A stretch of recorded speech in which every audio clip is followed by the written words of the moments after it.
Relax होकर बैठ जाओ, इतना रिलैक्स नहीं हो कि नींद आ जाए, आराम से बैठ जाओ। तो सबसे पहले तो मैं आपको एक छोटी सी कहानी सुना देता हूँ। कहानी की शुरुआत करते हैं। एक गांव था। कितने लोग हैं गांव से रहने वाले? अपने गांव देखा है? ये अच्छी बात है। एक गांव था और एक गांव में एक परिवार था।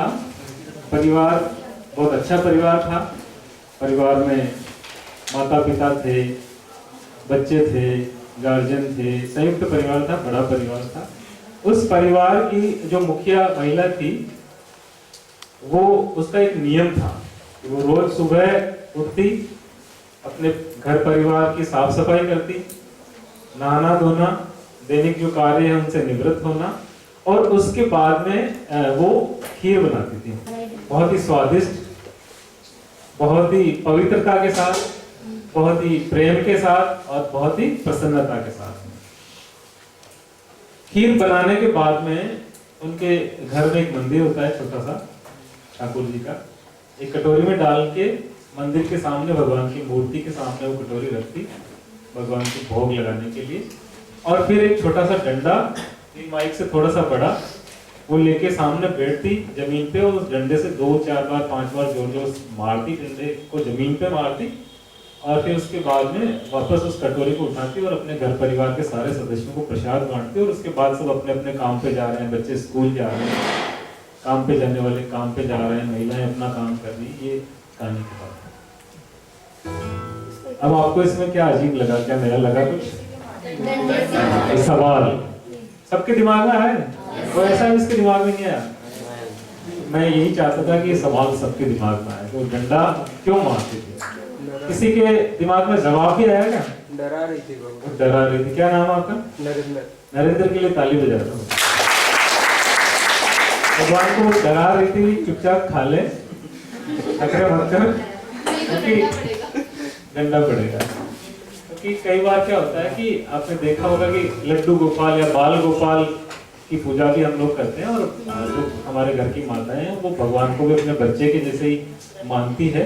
तो भी इतने अच्छे से बनाइए, मेहनत करके बनाइए तो खा ले, नहीं तो ये डंडा है। और कोई नई बात किसी के दिमाग में? रोज का नियम था, उसका पक्का नियम था। और रोज डंडा वही जमीन पे मारना, ये पक्का नियम था। इसमें कोई किसी भी तरह के एब्सेंट नहीं, संडे मंडे कुछ नहीं, अमावस्या कोई छुट्टी नहीं। इसका जवाब चाहिए। देखो सवाल पूछोगे तो गड़बड़ हो जाएगी। मैं जवाब मांग रहा हूँ। सारे महीने के 30 दिन बनाती थी वो बनाती थी। उस दिन साबूदाना डाल के बनाती थी। लेकिन सवाल यहाँ डंडे का है ना, वो कहानी तो खत्म हो गई। तो किसी की तबीयत खराब हो रही हो, कुछ प्रॉब्लम हो तो बता सकते हैं, परमिशन मिलेगी। कम से कम 3 लोगों को तो मिल ही जाएगी, नहीं तो सारे ही लेके चले जाएंगे। और 3 से ज्यादा की तबीयत खराब होती नहीं है, मेरे को पता है। बाकी की तो नीयत ही खराब होती है। तो इससे ज्यादा जा रहे हैं तो इसका मतलब उनकी तबीयत नहीं। तो ये जो सवाल आपके दिमाग में आया, जवाब आपके लगभग सबके मन में कुछ ना कुछ आ रहा होगा, अंदाजा कुछ लग रहा होगा। बताना नहीं चाह रहे, वो अलग बात है, कोई बात नहीं। लेकिन मैं उनके घर गया और मैंने उनको ये प्रक्रिया करते हुए देखा, तो मुझे भी थोड़ा अजीब लगा। और मैंने उनको पूछा, मैंने कहा बहन जी बहुत अच्छी बात है, बहुत अच्छी खुशबू आ रही है निर्मल केसर की, इलायची भी दिख रही है, पिस्ता, केसर, बादाम सब दिख रहे हैं, लेकिन ये डंडे का क्या चक्कर है? उन्होंने कहा ये तो मैंने कभी सोचा ही नहीं।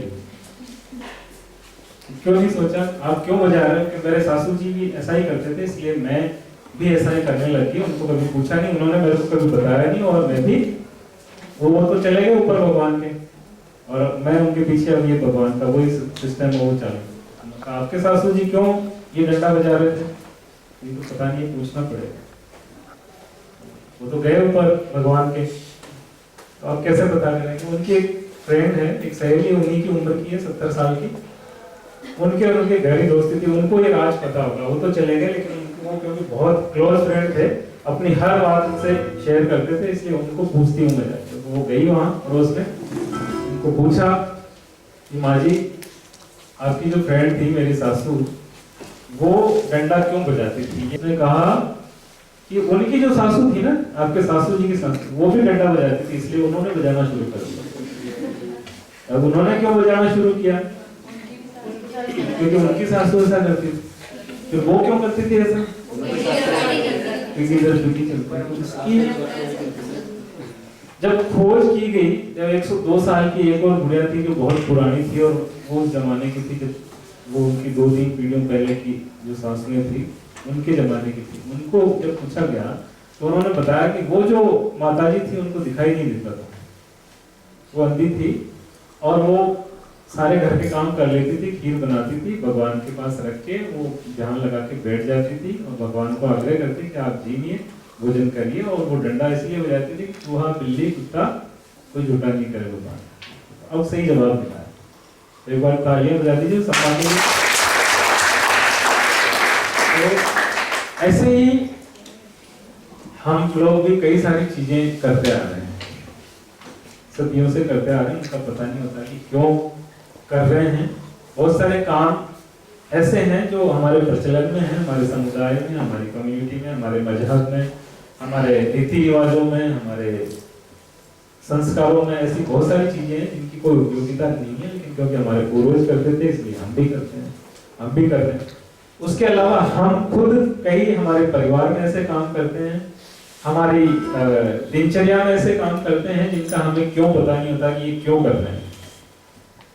आज हम यहाँ बैठे हैं, इसका क्यों आप लोगों को बताइए। अब तो पता हो गया, थोड़ा सा अंदाजा लगा। तो इस कहानी के पीछे मकसद ये है कि आपको हर एक गतिविधि जो आप करते हो, तो हर एक चीज का क्यों, आप डिप्लोमा कर रहे हैं, बीएड कर रहे हैं, क्यों कर रहे हैं आपको पता है कि घर वालों ने भेज दिया इसलिए कर रहे हैं, या एक मकसद है जिंदगी का कि हमें टीचर बनना है, या खुद की अपनी संस्था खोलनी है, बच्चों की सेवा करनी है, रुपए कमाने हैं, पैसे कमाने हैं, कुछ भी मकसद हो सकता है। वो मकसद क्या है, अगर वो आपके दिमाग में क्लियर है तो आप आगे बढ़ोगे। जो विकसित देश है और विकासशील देश हमारा क्या है? विकासशील। और जो विकसित देश है कौन कौन से है आपको पता है? अमेरिका, चाइना और जापान। वहाँ के जो बच्चे होते हैं ना प्राइमरी क्लास, उनको पता होता है कि उनको क्या बनना आगे है। और हमारे यहाँ बहुत सारे ऐसे काम करते हैं जो उपयोगी नहीं है हमारी लाइफ में। उनको पूछो कि वो क्यों कर रहे हो, पूछ लो कि ये काम करना चाहिए नहीं करना चाहिए। वो क्यों का जवाब अगर मिलता है पॉजिटिव तो उसको करते रहो, अगर नेगेटिव मिलता है उस काम को छोड़ दो। हर चीज का क्यों दिमाग में आ गया ना आपके, तो आप निश्चित रूप से आगे बढ़ जाओगे। जब सवाल आएगा तो जवाब जरूर मिलेगा। ये ब्रह्मांड की फ्रीक्वेंसी है कि अगर कोई भी सवाल आपके दिमाग में आता है तो ब्रह्मांड आपको उसका जवाब भेजेगा। आप पूछोगे कि मैं क्यों इस धरती पे जिंदा हूं, तो भेजेगा ब्रह्मांड जवाब कि तू जबरदस्ती जिंदा है।